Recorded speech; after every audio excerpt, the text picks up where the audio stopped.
Hello, welcome back to my channel. If you're new here, my name is Mary, and today's video is going to be my wrap up for the month of November. So in the month of November, I read a lot of books. I actually haven't counted them. I think 15, if I'm not mistaken. So I think I read 15 books in the month of November. Most of them were not on my TBR, unfortunately, but I am very excited with the amount of reading that I got done. I also read a lot of new releases because I was reading some books that were nominated for the Goodreads Choice Awards, which is really exciting. So if you want to see my ratings and reviews of all of these books, just keep watching. Okay, so as always, I'm going to try to go through these in the order in which I enjoyed them. It's going to be a little harder this time because I didn't actually take that good of notes this month. I didn't know if I was going to be filming this video, and I honestly don't know if you're going to be seeing this video, but I am going to find a place to start, and then we will start there. I didn't have anything like terrible that I read this month. I did have a DNF, so I guess I can start with that. I wound up finally officially DNFing Gnomon by Nick Harkaway, which was a book that I had on my TBR earlier this year, and then never really got that far into, and then I tried to read it again, also didn't get that far into it. This time I actually got like 200 pages in. It's like a 700-page book, and I just wasn't liking it, and I saw that it had pretty negative reviews and just decided to ditch out while I have my sanity. So I don't know how that book ended, which is something that I hate, but it's fine. That's a dystopian book, and it follows this future, like near future world where the government can like download your memories when you're being investigated for a crime and you're always on film. And there's been an accident that's happened with people who are interviewing this person who was arrested for something, and she died during the interrogation. So we've got a new like investigative team that's above that, and the main character is trying to figure out what happened in the investigation. But also it follows the memories that this person had downloaded from their brain, but the memories are not of that woman, they're of other people, which made it really hard to follow. I didn't realize that was what was going on until like the third person's memories were told, and I'm sure that it all connected in some way that was like interesting, but I just couldn't keep up with what was happening, and I didn't really care that much about any of it. I feel like there wasn't enough to keep me entertained to want to keep reading it, if that makes sense. So that's book I DNF'd. Then I ended up actually finishing Dune Messiah. I gave it 2.5 stars. I rounded it down to 2 on Goodreads because I just don't like these books. I did like the second one more than the first. Like the first one I feel like was actually a 1 star that I gave 2 stars because I didn't want to like be too harsh on it. This one is shorter, and it follows like 12 years after the events of the first book. The characters from the first book, Paul, and then it follows his sister and things that have been going on with them. And basically, as the book sort of suggests, they have kind of created their own religion. And it's about all of these, so it's a sci-fi series, and it's set on this planet called Dune, which if you haven't seen the movie or read any of the books or you're not familiar with it, is basically like a desert planet. And it's full of this thing called spice, and people get addicted to the spice, and the spice like also powers their spacecraft, I think, and so it's really, really important. But there was like a war over the spice in the first book, and then the second book is sort of followed up the war.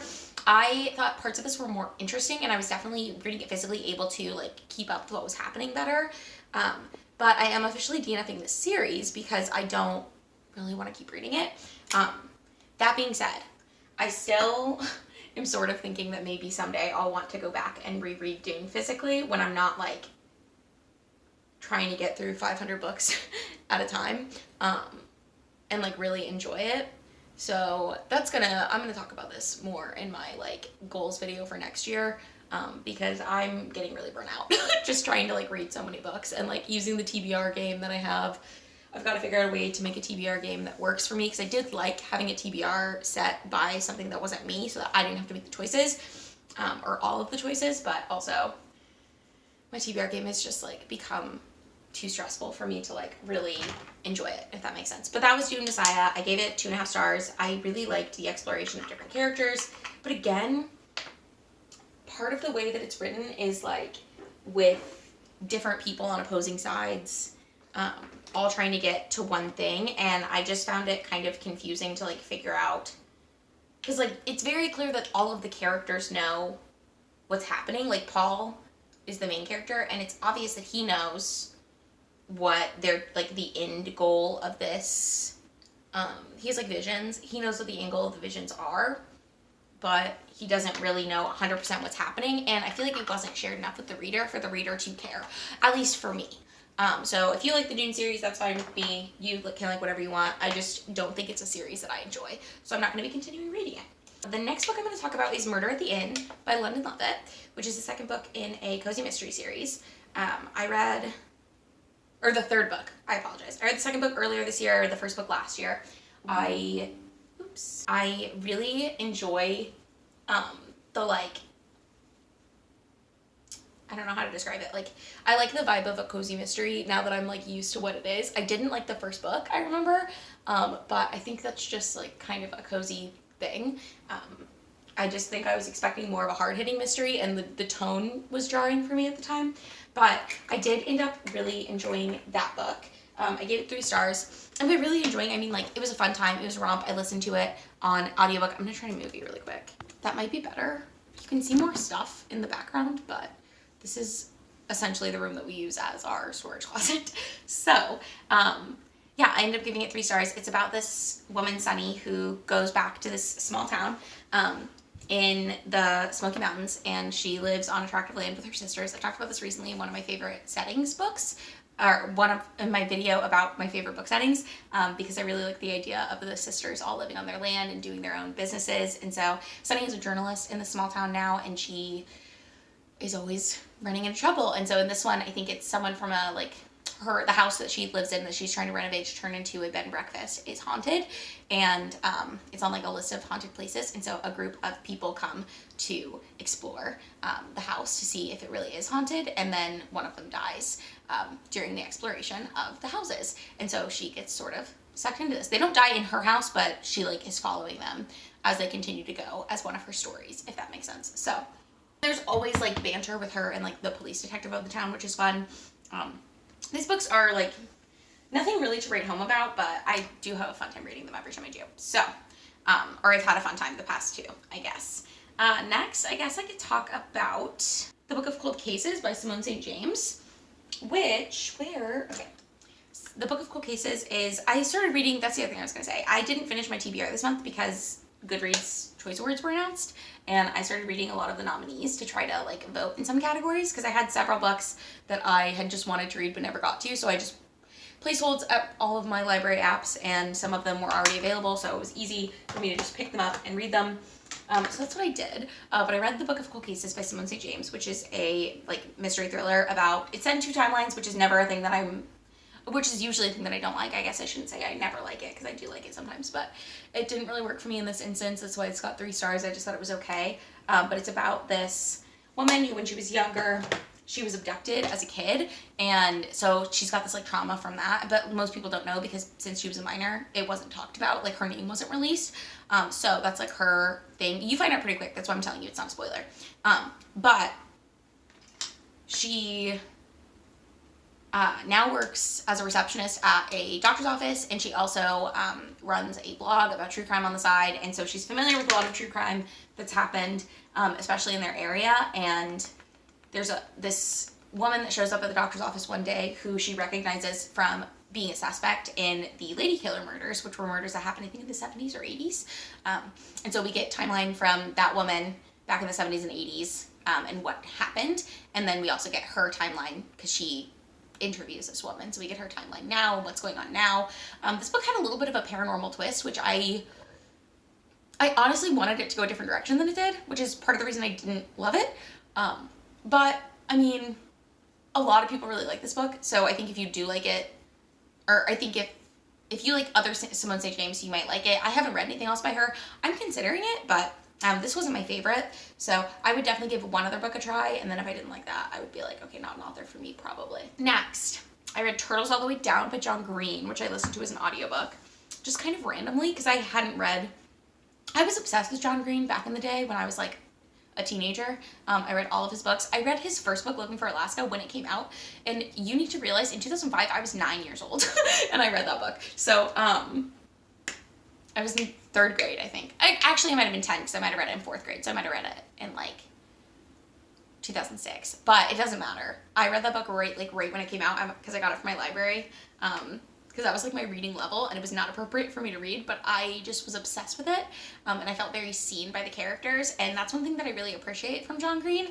I will say, not being a teenager anymore, he does a really good job, I think, of writing books that relate to teenagers, because when I was a teenager, all of his books really felt relatable to me, and I remember there was a quote from Tumblr a long time ago, probably like 2012 Tumblr, but it was like John Green saying that he didn't like that people said that he made his teenagers seem too smart because they felt unrealistic, and he's like, teenagers are smart. And I just remember really liking him for that, especially. But I read Turtles All the Way Down, which is a YA contemporary, and the main character, I don't remember very much about this, which I'm gonna feel bad about, but it's like, it's following this girl who used to be really good friends with this guy who's really rich, and his dad has gone missing after being like indicted on a couple counts of fraud. And so she and her best friend in high school tried, since she knows this guy, her best friend is like, oh my god, we've got to find him to get this reward. And it's got a little bit of like class consciousness in there, which is interesting, but it's also about like their friendship, and then it's about her and the guy. And I will say, I appreciated the ending as like an adult person reading it, because it felt kind of realistic to me, but I feel like if I'd read it when I was a teenager, I would have been really disappointed by the way it wrapped up. I don't really know what else to say without like spoiling it. So there's a little bit of like a mystery element to this, because they don't know what's happened to, they don't know where the dad is, they just know that he's left. And they have a suspicion that the boys, it's him and his younger brother, that they know something more about it. But yeah, I liked this book. But that's about it. Like, I didn't absolutely love it, but while I was reading it, I was really enjoying my read of it. And I'm glad that I gave it 3 stars now, because I briefly considered giving it 4, but based on my, like, sort of lack of memories of it, I think 3 stars is a solid rating for that one. The next book I'm going to talk about is The Paris Apartment by Lucy Foley. I actually probably should have talked about this before I probably should have switched this with the Book of Cold Cases. But this book I thought was really, really boring. This is another mystery thriller. This is my second Lucy Foley, and this is a book that I'm like, that made me realize that maybe Lucy Foley is just not an author for me, because frankly, I just didn't love it. This follows a girl, God, I can't remember her name, but she's British, and her brother is living in, or her half-brother is living in Paris, and basically when they were kids, their mom died, and so she got sent in foster care, and he got adopted. And so they've had very different lives from that point, but they've always kept in contact, and we get a lot of perspectives in this book, and she goes to find him because she gets into a little bit of trouble, and goes to find him where he's living in Paris in this like luxury apartment building. And there's like weird stuff happening with all of his neighbors, and it's just like rich people drama kind of. But when she shows up at the apartment complex, this is the main point, her brother is not there, and she can't find him, she doesn't know where he is, and she's trying to figure out what happened to her brother. So I really liked this. I liked this book in concept, but it was frankly so boring to read, and then none of the twists I thought were that twisty. So I will say I was expecting it to be a different twist than it was, because what it was didn't really feel like a twist to me, if that makes sense. So I was expecting it to be another thing that I've like seen before, but I was interested to see how it was handled. But then it wasn't even that. I can't say anything because I can't spoil what happened, but yeah. But she finds out all these things about the people who are living in this apartment building, and you get the perspective from different people in this apartment building, and you just know weird stuff is happening. But just for the first half, when I got to like 52%, I thought about DNFing it, and I saw a bunch of reviews that were like DNF at 25%, DNF at 50%, nothing is happening. And then I looked for reviews for when it finished, and people were like, this book was really boring up to this point, but then a bunch of stuff started happening. So it was boring, but then stuff started happening. But because it was so boring, I don't think I would recommend it to people. So that's my like official review of that. Hi. Sorry that you can hear my washing machine in the background, but I need to film this right now because I'm editing this video, and I realized that there's a book that I forgot to talk about. So I also read The Night Shift by Alex Finlay, and I gave this one 3 stars as well, so it should be in the 3-star section, if I edit this right. But that one is another mystery thriller that was nominated for the Goodreads Choice Awards. It did not make it past the first round. I liked it, okay? It's about this, it's got 2 timelines, which is something that I never really like. My washing machine is being so loud, I'm really sorry. Oh, it stopped. Great. It's a story told in 2 timelines. The past is like the 90s, and it's a group of kids that are No, it's not told in 2 timelines. I don't know what I'm talking about. So it's about this, like, crime that happened. A bunch of kids in the 90s were working at a video store, and all of them but one were murdered. And then someone, I think, went away for the murders, or they thought they caught the killer, but he's disappeared because he got released on a fluke. Yada, yada, yada. In the present day, this has happened again, but I think it's a Dairy Queen. I think it's called Dairy Cream, but that's kind of gross. Doesn't matter. It's like an ice cream store, but it's the same thing again. And so the perspectives that we see is the surviving victim from the original is a therapist now, and so she's being called in to deal with the trauma of the girl who survived the Dairy Queen one that happened just recently, who's also like the same age that this woman was when her tragedy happened. And we follow a public defender. I don't know if it's a spoiler to say, like, why he's important, so I'm not going to. But he is important for a reason. And then I think we also follow an FBI agent who's pregnant. And that's not that important, but it is, like, a large part of her personality. She's, like, 8 months pregnant with twins, which means they could pop out at any... She might be, like, 6 months pregnant with twins, but, like, she's hugely pregnant. So there's just, like, a lot of stuff with that. But it was a really interesting book. Clearly it's not that memorable to me. I do remember the twist, and I thought it was really, really well done. So I'm surprised that this book didn't make it past the first round, considering... Maybe I just... Because I called one part of it pretty easily, but I really liked the way that the mystery was laid out. I'm trying to explain this in, like, the best way I can. I like, in a mystery thriller, when you can figure out what's happening. And when you can see that there are clearly laid clues. So I guessed who the culprit was from the first time they appeared on page. Like, the first time they were mentioned, pretty much. I was like, okay, that's the one. But I did think it was really, like, interesting, I guess. I thought it was a very well-plotted book. So if you don't care about being shocked, and maybe other people were surprised, I don't know. But I did really enjoy it. So that's my, like, ultimate verdict. I think I liked it better than The Paris Apartment. So hopefully that's where I've put it. But I just wanted to pop in and say that. So I think I've done all my 3 stars. So now I can move to my 3.5 stars, which is just as arbitrary as it sounds because I don't really know. And I only have 1. So for this, I'm going to talk about The Hacienda by Isabel Canas, which is a horror book. It's like a gothic horror about a woman who marries a man in Mexico because her family has sort of, like, fallen out of favor, and her dad was murdered by the, like, political uprising people. And so she didn't think she was going to get a marriage proposal at all, and she gets a marriage proposal from this guy who's really rich and owns this property out in San Isidro, or the property is called San Isidro, I can't remember. And she goes and lives at his property and finds out that there's, like, weird stuff happening there. Sorry if you can hear my dog running around. He came in here and then was like, oh, this is boring, I'm leaving. But it's very creepy. There's lots of, like, weird gothic stuff happening. There's a weird, like, there's, like, I don't know, there's, like, strange interactions with the house, and then I didn't predict what was going on until I think the author wanted me to predict what was going on, so that's good. But overall, the ending is what sort of crushed it for me, because it would have been, like, a 4-star, and it could have been a 5-star if it had ended a different way, because the whole book was kind of a 4-star, and if it had like an amazing ending, I would have given it 5 stars.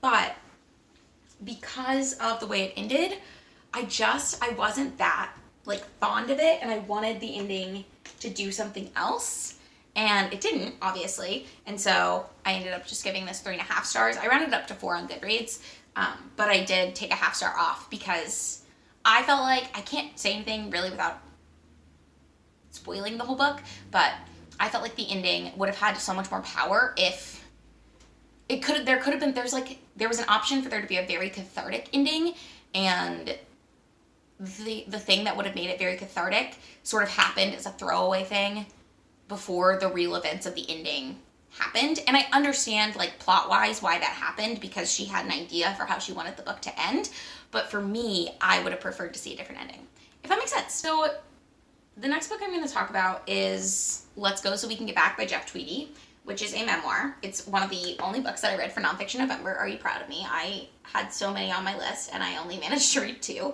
But it's a memoir about the guy from Wilco, and it's kind of about his life. It's funny because, like, he makes a joke at the beginning that he's not going to talk about his drug addiction problems. And to be honest, he really doesn't. He talks a lot about, like, how at different times he was using different substances and it was affecting his family this way. But it very much seems like his way of rehabilitating himself. He's already gone through, like, the nitty gritty with his family and, like, the... what do they call it when you're, like, in a program like that, where you have to, like, apologize, or you don't have to, but you're supposed to, like, apologize to the people who you've hurt. It feels like he already did that and didn't feel like he owed his audience anything with that, which I really appreciated. And this memoir, it just goes through his life, and my favorite part about this memoir is anytime that he was going to talk about something that happened with his wife or his 2 sons, he has his wife and his older son come on to the, like, I listened to this as an audiobook, and their voices are, like, going back and forth, like a conversation on how they thought that a part should be written. And I thought that was so interesting. So I did really like this book. I had a really good time reading it. And I felt like, I don't know, it was not like the most amazing memoir I've ever read, but I just had a really fun time with it. I don't know that it's something that I'm gonna, like, remember and recommend to a bunch of people, because I feel like it wasn't as like, I'm not a huge fan of Wilco, so it wasn't as impactful as it could have been if I had been, like, a huge fan. But I really liked it. Next, I'm going to talk about Song of Achilles by Madeline Miller, which is I think it's classed as historical fiction romance, but okay, this is going to sound so stupid, and I know I should go check out the Library of Alexandria's videos on this. I am not sure if the Trojan War is a thing that really happened. I am very confused about the history of ancient Greece and Rome, because all of the stories about it are interspersed with, like, mythology. So if you know if the Trojan War really happened, let me know. At this point, I'm too old to ask. But it's about the Trojan War and Achilles' part in the Trojan War, and also Achilles' relationship with Patroclus. So I give this 4 stars, and I was honestly a little disappointed in it because people loved it so much. And I think I wish I'd read it physically rather than listening to it as an audiobook. Or I wish I'd saved the audiobook for a time when I could just be in the car for the length of the audiobook, because that would have made it a more immersive experience for me. But I liked it. Like, I still really enjoyed it. I thought it was a very, like, heart-wrenching story. I thought the character work was really well done. I thought the story was very interesting. And as a person who, like, doesn't know that much about Greek mythology and Roman mythology, I was able to follow it fine. But overall, it wasn't my favorite thing, which is why I gave it 4 stars instead of 5. But I do still want to read Circe by Madeline Miller, because I think that could be interesting as well. But if I read that one, I do want to get it physically based on this experience. So the next book I'm going to talk about is The Humans by Matt Haig. And this is another one that if you had asked me before I read it, I probably would have told you I thought I was going to give it 5 stars. I didn't give it 5 stars. I gave it 4, which is not a bad rating.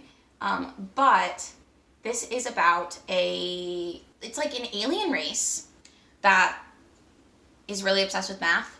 And they've discovered that there's a human on Earth who's going to discover this, like, mathematical principle that's going to change the history of humankind. And they want to stop him from doing that, so they kill him and have one of their own, like, usurp his body and take his place to make sure he hasn't told anyone else about it. So it's very funny because it's this alien who is a human who doesn't understand how humans work and is trying to figure that out without, like, asking people, because he's done research, but none of his research is, like, really working right. So, like, he doesn't understand why we have noses. He thinks they're so ugly. He doesn't understand, like, why we have to wear clothes. And it's just very funny. He also has a teenage son that he gets to bond with, and he has a wife that he gets to, like, try to recoup the marriage with, but he messes up a lot because he doesn't understand marriage and relationships in that way. And it's just a really funny book. I will say, there were several parts of this that I ended up skimming over. Like, there's one part where he's writing his son a note, and it's just a really long list of, like, advice, and I skimmed that because I didn't care. I'm sure it had a lot of humorous bits, but it just wasn't that interesting to me. After, like, point 20, I was like, okay, how long does this go? I do recommend that book if that sounds interesting to you, but it wasn't, like, my all-time favorite thing. But I did really, like, I had a really good time with it, but I was hoping for more, if that makes sense. I was hoping to feel really moved, and I just didn't. Next, I'm going to talk about the Bromance Bookclub series, I think. So I am reading for a separate vlog all of the books in the Bromance Bookclub series, and it's ended up taking me a lot longer than I wanted it to because I couldn't get audiobooks or ebooks of any of these books, so I've been reading other things in between, and also because they're all romance novels that follow the same group of friends, and reading the same type of thing over and over again doesn't really work for me that well, or isn't in this case, which I think is interesting, but I don't have time to parse out the details right now because I'm kind of in a rush and I need to finish getting ready. So, essentially, I'm just going to give you the plot of the first book. I've read the first 3 and finished the first 3, and I gave the first one 4.5 stars and the other 2 4 stars. And they're about these guys who, the first one is about this guy Gavin, who him and his wife Tthe are having a hard time in their marriage. And so Gavin gets sucked into this thing that his friends do, where essentially his friends have a book club where they read romance books to try to save their relationships and make them better people. And so that's the premise of the series. They go through like the structure of romance novels, which is something that I think is really fun, and they read romance novels, and so there's like chapters interspersed of the romance novel that they're reading, which again I find very enjoyable to read. That being said, I do think it's like, it gets a little on the nose at times, and I think the main reason I'm not as into the series as I wanted to be, like, I like all of the books, okay? 4 stars is not bad rating. Like, I'm not saying I dislike the books, but I think one thing that I don't like as much about them and that I'm learning about myself, they're all famous. Like, all the guys are, like, rich and famous. So the first guy is a professional baseball player. The second guy is, like, one of the wealthiest men in Nashville because he owns a bunch of clubs and bars. The third guy, who's the third one? Oh, the third guy was more interesting to me, Noah. He's, like, a hacker. And so he used to be a hacker. Now he runs, like, a cybersecurity system, or cybersecurity company, and he works for Nashville's elite most of the time. So it's interesting, but I feel like I personally I prefer normal people. Like the 4th book that I'm reading right now is about a hockey player, and the 5th book, that's like the Christmas one that just came out, a very merry bromance, is about Colton Wheeler, who is a country western singer. And so they're all like about these like really rich people, and I don't know why that's like not, at this point I feel like it's redundant. I don't know why. I think that like for some people that's like such a sell on a book, but for me it's the opposite. I don't think I'm gonna pick up more romances about famous people because it's not something that I'm interested in, unfortunately. But I am liking the books. Like, the books are really good quality, they're very fun, and it's almost like the Scream movies for horror fans, but with romance novels, which I find enjoyable. Like, I'm having a good time. So there's that. So the last 4-star that I have to talk about is Book Lovers by Emily Henry, which again, I'm reading because it was nominated for the book club, the Goodreads Choice Awards. And also I'm kind of reading it because I'm curious about how I'd feel about this one. So I read Beach Read in 2021, last year. And then I read People We Meet on Vacation last December. And I really, really liked Beach Read, and it was a 4, almost a 5. Not really almost a 5, but like, it was a solid 4-star read. And then I didn't really like People We Meet on Vacation. It was a 3, more like 2.5, because it just didn't work for me. And also I feel like the title was misleading. I think it was better, the title for like the UK edition was better because it's You and Me on Vacation or whatever, which makes more sense. Doesn't matter. So this book is about, where's my lip liner? This book is about book lovers, rather. I gave 4 stars again. And it's about a girl who works in publishing as an agent. And at the beginning of the book, she meets this guy because she's trying to get him to edit a book that she wants published. Like, she is the agent of this author. She's trying to get her book edited by this guy. And he says no because he doesn't like the book. And so they have like she kind of hates him after that point. They get off on the wrong foot, and she doesn't really like him. But flash forward a few years, the book has come out. It's a wild success, and the town that the book is set in is a real place. So her sister, who is obsessed with this idea, or like obsessed with the book, and I think there's a movie, I don't really know, but her sister is like, you and me, sister, are gonna go on vacation, because I want to break before this. She's pregnant with her 3rd kid, I think, and so she's leaving her other 2 at home with her husband. And she's like, you and me, we're gonna go to this small town in North Carolina. And she's got this checklist of things they're gonna do. And she wants to, like, I don't know, enjoy the book experience, I guess. And then who should be at the small town but the editor, who didn't want to take her book. And so it's a lot about figuring out why he's there, and then they have a relationship that ensues. I thought this book was really cute. I really liked the couple. I really liked their conflict because it wasn't really between whether they wanted to be together. It was whether their circumstances would allow it, which is something that I really enjoy. So I had a really good time reading this book. I do love a sister relationship in books. A lot of people complain because the sisters call each other sissy.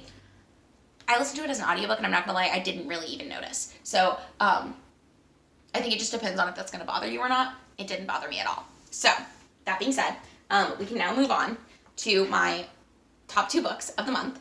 One is a 4.5 star that I wound up rounding down to a 4 star, and that is Olga Dies Dreaming, which I'm so pissed that this didn't make it past the first round of the Goodreads Choice Awards because I thought it was incredible. And that being said, I didn't read any of the other books in this category because I wasn't interested in them. I think it was just in the fiction category.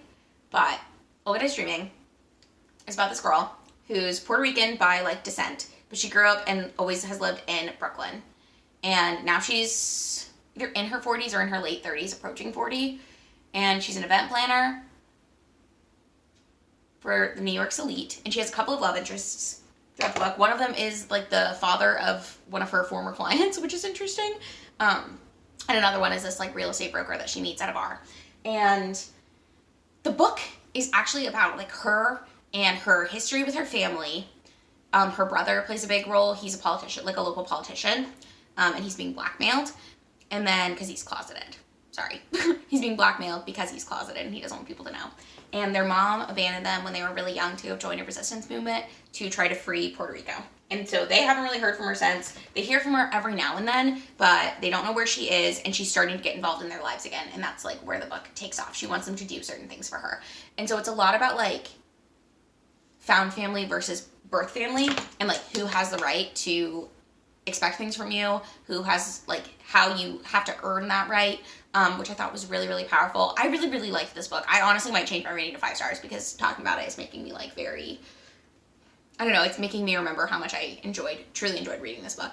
But I really do think it's worth a read. It is literary fiction, so it's not genre fiction, so if that's gonna if you only read genre fiction, I don't know really how to describe this to you, but it was so good. I really loved it. And then the last book that I'm going to talk about, my top book of the month, and my only 5 star, unfortunately, was In the Dream House by Carmen Machado, which is a memoir, the other book that I read for Nonfiction November. And it's about this woman who was in an abusive relationship with another woman. And it sort of uses metaphor, the dream house is sort of the metaphor for their relationship that she uses, but it's also, how to describe it? So the dream house is also the house that her ex-girlfriend lived in at the time of their relationship. And it goes through kind of cycles of abuse, her seeing the way her girlfriend's parents treated each other and how she was seeing that reflected in her own relationship. It goes through her thinking that parts of her relationship were okay because they weren't crossing certain boundaries of abuse. And also it talks a lot about how in the queer community, especially in the lesbian community,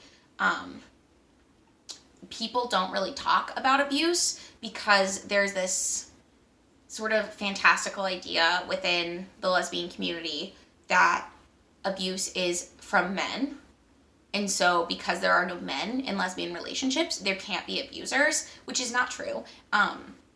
But it's her grappling with dealing with the fact that she was in an abusive relationship that she never acknowledged at the time because she was sort of under the impression that she couldn't be abused because her girlfriend was a girl, which was just really powerful. This book had me sobbing in the kitchen. I listened to it as an audiobook. It's very short too, so I really highly recommend this. I loved it. This is a contender for my top book of the year. I really, really, really enjoyed it. But now that I'm thinking about other books that I really, really loved this year. I'm really excited to do my my book favorites video for this year. Yeah, and I haven't been excited to film a video in a long time, but I'm gonna go finish getting ready and then I will film the intro and outro of this video and I will be right back. And that is it. Those are the, I think, 15 books that I read in the month of November. If you made it to this point in the video, don't forget to give it a thumbs up. Also leave the witch hat emoji down below. I'm putting away my Halloween decorations right now, which I know it's kind of late, but I have a dog wearing a witch hat. sitting on the desk right there. So, witch hat emoji if you made it to this point. Don't forget to let me know in the comments down below also if you've read any of these books and how you felt about them. And I will see you in another video very soon. Bye!